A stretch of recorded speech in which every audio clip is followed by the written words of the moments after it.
My name's Noah. I'm an alcoholic. My name's Gabe, and I'm a codependent. Welcome to our stream. Hello, everybody. And Noah. Yay! Hey, we're matching today. I Oh, that's like it. right. Yes. This is Love it. our work uniform. Is it? Yeah. Working Is from it not? Is home. that? Do you want to start with the serenity prayer? Yeah. Okay. God, God, grant grant me me the the serenity serenity to to accept accept the the things things I I cannot cannot change, change, the the courage courage to to change change the the things things I I can, can, and and the the wisdom wisdom to to know know the the difference. difference. Amen. Amen. So today, it is the topic would be feeling a part of. The get together after our meetings are good opportunities to share things that we didn't get to discuss during the meetings. Active addiction set us apart from society, isolating us.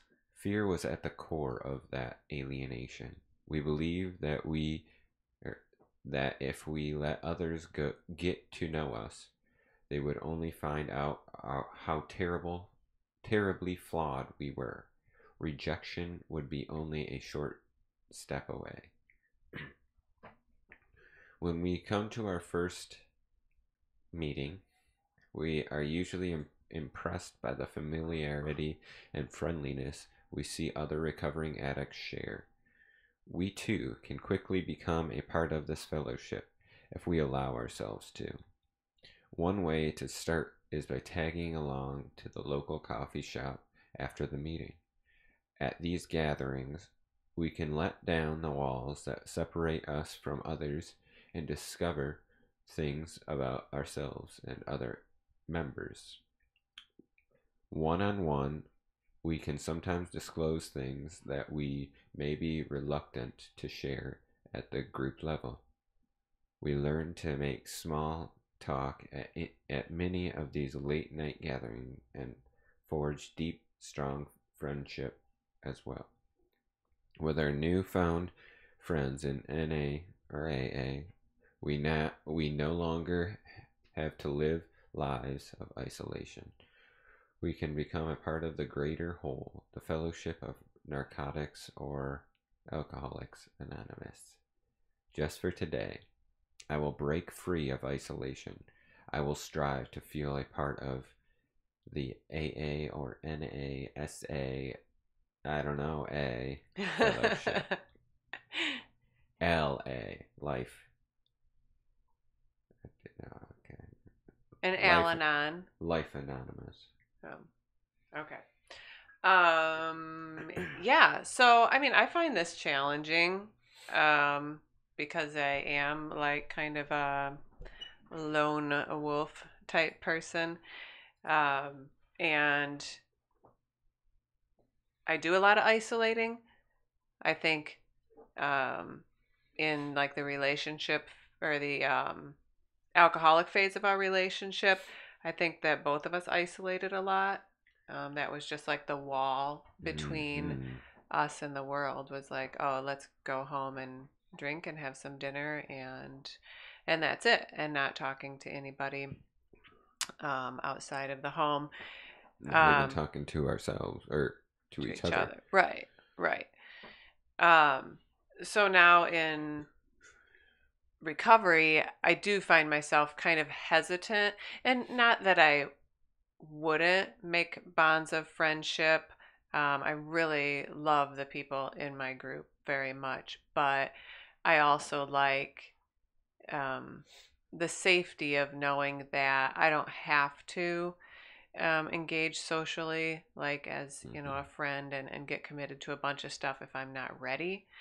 Um, so, I feel like a little bit convicted by this reading because it seems to imply that we need fellowship. And I certainly would not want to live without my meetings. I wouldn't want to live without church. I wouldn't want to live without our couples phone group that we're in. Like, Mm-hmm. all these things are really valuable to me. But taking it outside of that to a social place, I think I just am cautious. Um, I think that I want to feel really strong in my recovery and feel really strongly led to be in fellowship with another, with a friend or a group of friends or whatever. In recovery, I want to be careful. I mean, because our life got really messed up before, and I really want to be careful about the influences that I let in, Hmm. honestly. Um, I don't know. What do you think? Are you dragging butt? I am, because I got up nice and early. I know, I'm Decided to, tired too. um, what now? What do you think about the reading? About, getting into a deeper fellowship with like people at your meeting or, other recovering people, whatever. I think it's really good. It's like it's hard to talk to people that aren't in recovery Mm, and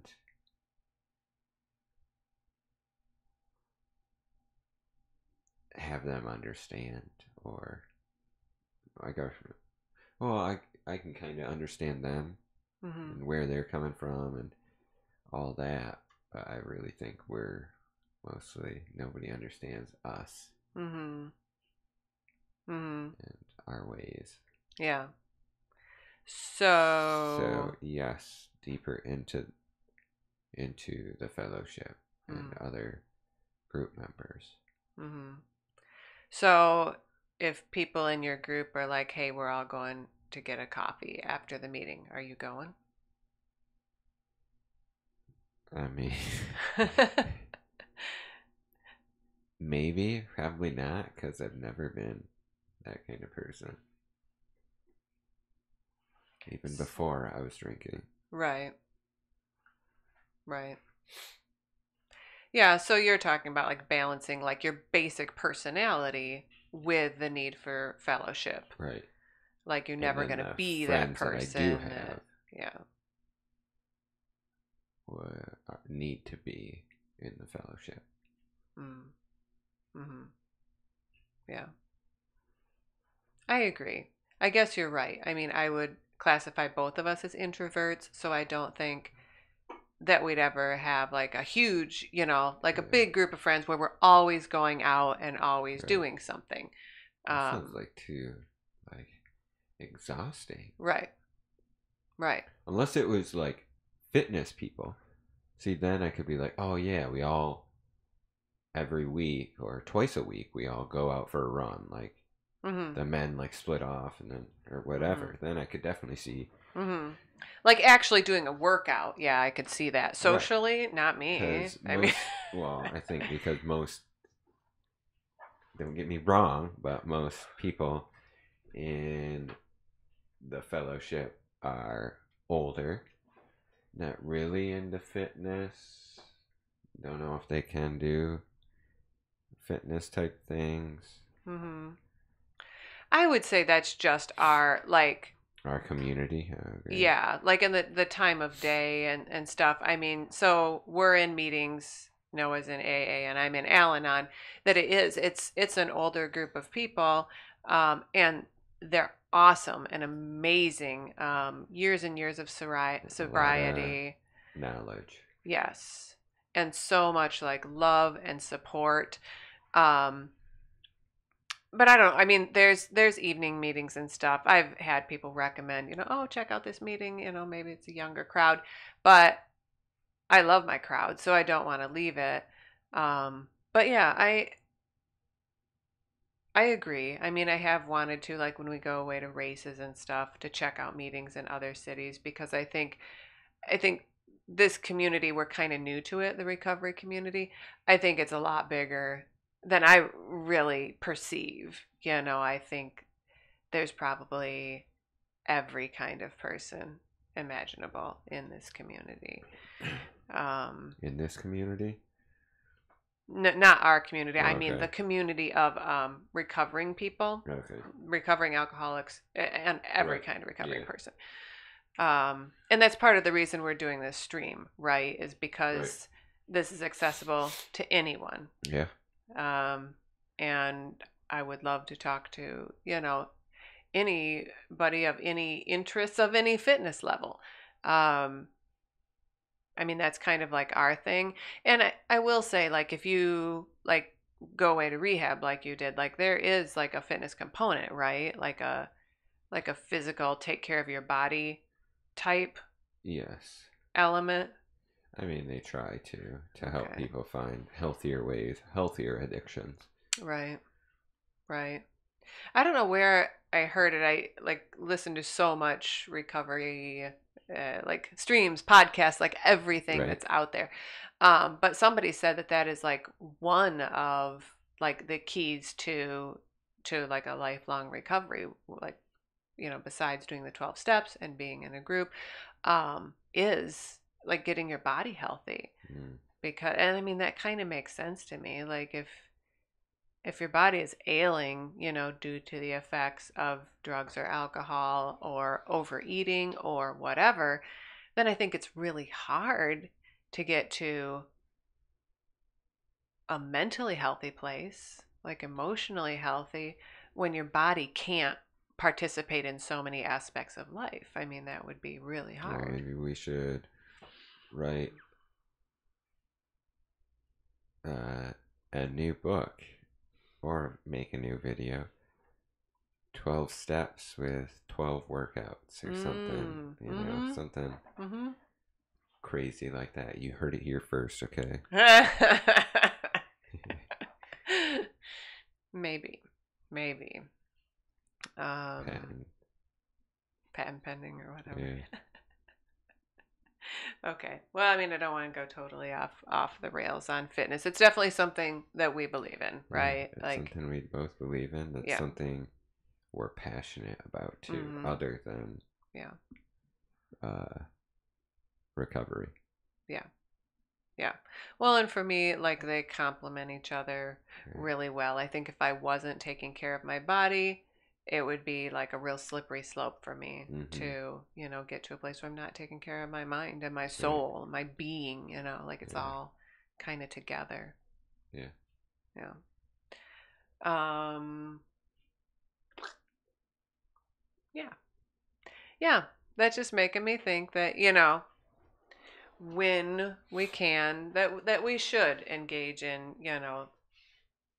more fellowship activities and just, putting ourselves out there a little bit.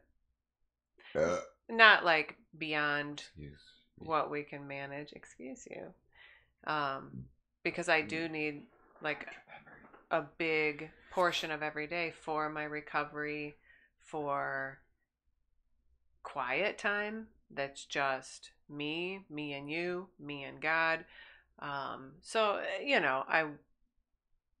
I feel like I'm recovering from, a really busy lifestyle, um, with work and everything, not like socially busy, but I just didn't take the time to feel my life and enjoy my life and know myself. So I don't know. Maybe I'm a little gun shy on like, hey, let's get social people. But I'm open. I'm open like a little bit at a time, Like take it in small doses and see what God has. That's good. Do you have anything else? Just like workouts, right? Yeah. Yeah, you start small. See or what you'll works. definitely hurt yourself. Yes. I remember I used to do it back in the day. Oh, my back. I know. I've like had many pulls and strains from like coming out of the gate too hard. Yeah. But I think I did that even when I got sober. I tried to push it like I was when I was drinking. And just, oh my gosh, like I've had several injuries or like hurts since then. Yeah. Yeah. It's like you gotta like get to know your body and like take care of it, I agree. And I mean, that takes some acceptance because. And you're feeling a lot more. Yes. Yeah. I think, like for me when I was younger, or for you when you were in addiction, I think when I was older. I mean, I guess it would be similar to like, back when I was doing fitness and stuff, like you can make your body do things. You can force it, basically.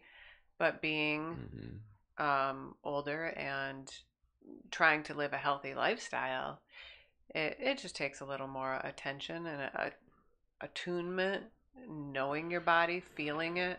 Yeah. Yeah. But that's good. I mean, it's the process, right? Which was another one of our streams, accepting the process that, I may not feel like the superwoman today that maybe I thought I was at some point in my life, but I'm growing in a more real way. That's good. So I'm pretty tired. How about you? I'm tired and hungry, and I think you're getting sick, so hurry up and make me dinner. I think you say that you're hungry on like every stream. Yeah. It's because we always stream at this time of day. Right. He's always hungry. Always hungry. Bottomless pit. It's all right. You're lucky to be able to burn it and eat it and burn it again. So sorry for the low energy of the stream. We'll be back another day, hopefully a little more wide awake. Yeah. But this is real, right? We keep it real. Mm-hmm. And if we're tired, we're tired. So there you have it. There you go. Do you have any closing remarks before we wrap up with the Lord's Prayer? Hopefully, if you're watching, you enjoy this. And hopefully we can help you. And hopefully you can help us. Mm-hmm. Yes. Very true. That's all I got. All right. That's all I got too. I don't know if I have a good lead up. You gotta do like fart noises in the microphone. I'm sorry. I'm a noisy person. I make all kinds of weird noises and faces. I'll try to contain myself. Who loves us even though we don't contain ourselves? Our Father, who art in heaven, hallowed be thy name. Thy kingdom come, thy will be done, on earth as it is in heaven. Give us this day our daily bread, and forgive us our trespasses, as we forgive those who trespass against us. And lead us not into temptation, but deliver us from evil. For thine is the kingdom, the power, and the glory forever. Amen. We'll see you later.